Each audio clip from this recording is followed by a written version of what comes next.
Okay, I'm Eric. I'm Northeast Confederate on the HD forum and the V-Twin forum. I had a request for a video during the transmission case repair process using TrueTrack's, I guess they call it True Pivot transmission case repair kit.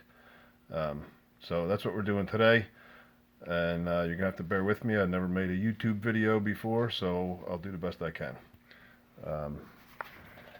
I started with the swing arm removed from the bike according to the factory instructions. I did not include a video on that since it is pretty straightforward, and instructions are provided in great detail in the in the service manual.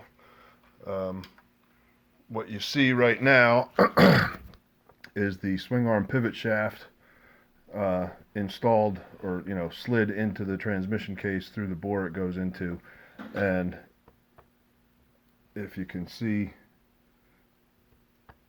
the movement in the shaft, that's just me moving that shaft by hand. That's an awful lot of play in that transmission case that should not be there. So this kit addresses that, which is part of a cure for the so-called bagger wobble or rear steer.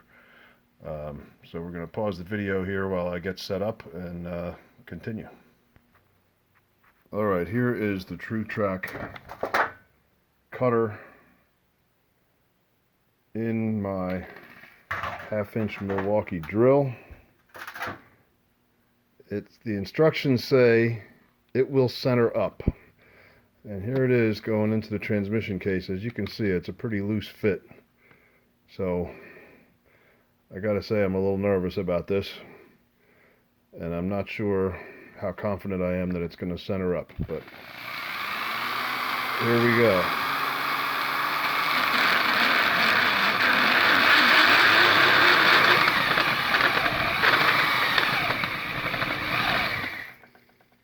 Alright, I'm going to pause here and use some more WD-40 for lube. WD-40 is an excellent lubrication for machining aluminum. And I'm going to pause this video while I put two hands on the drill. Okay, here we are. I've got the boring tool. It's bored just about to the depth of its teeth. I'm going to pull the boring tool out and measure the teeth, and then measure the bushing and see if I've bored it deep enough. This is from the left side of the bike. Obviously I have the primary part. That's not necessarily part of the project. It's just that way because this is part of a much bigger project. So anyway, like I said, I'm going to pull this tool out of here, measure the depth of the bore, and compare that to the length of the bushings and see if I've gone deep enough. Okay, we're probably 3/4 of the way through. I don't know how well you can see this in the video, but the bore is full of WD-40, and like I said, we're about 3/4 of the way through. The instructions say to start from actually they tell you to start from the right side and drill all the way through to the left. I started from the left and I'm drilling all the way through from the right. Not for any reason, I just didn't read the instructions thoroughly. This is what the cutter looks like when it comes out all packed up with aluminum. You have to pull this thing out frequently and clean it using a chip brush to keep it cutting.